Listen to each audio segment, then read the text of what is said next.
presented by Super Music। Devganga जी में कहाँ करे? पूजा करे। अरे हम ना जाए। भोले बाबा के। अरे तू जा। भोग के ले जाए। ऐसे कैसे लेके चल? रुक मत तोरा के बताओ तो नहीं। ना मन बा। डीजे।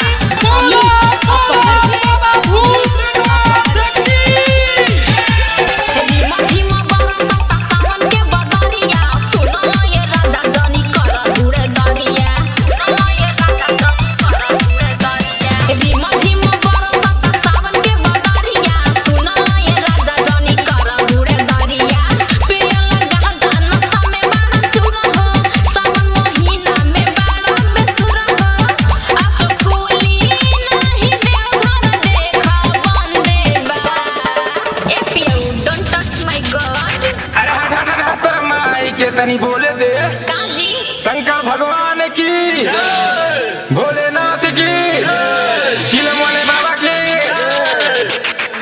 काजी ना माने का देव चाहिए के रहा का ना माने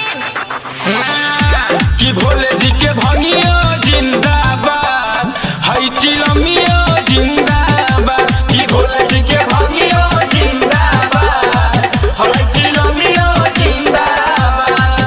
अरे मानव नहीं धनिया तू सुन ला कहन मुर्दाबाद। कि भोले जी के भंगियो जिंदाबाद, हई चिलमियो जिंदाबाद। कि भोले जी के भंगियो जिंदाबाद, हई चिलमियो जिंदाबाद। तू तो पियाला के बाद हदे कह देले बड़ा ना पिए नहीं हो, बोलाई का राहुल श्रीवास्तव के गुरु के। मिक्स बाय सुपर डीजे के भंगियो जिंदाबाद, हई चिलमियो जिंदाबाद। थोड़ा थारा पिया जानी पिया ओवरडोज हो नहीं त नहीं हवा के रास्ता ले हम खोज हो नहीं त नहीं हवा के रास्ता ले हम खोज हो पिए दाना धनियाई ता भोले के प्रसाद हावे।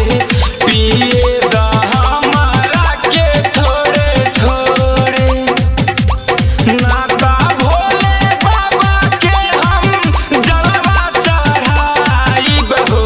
जाके मंदिरवा में भोरे भोरे।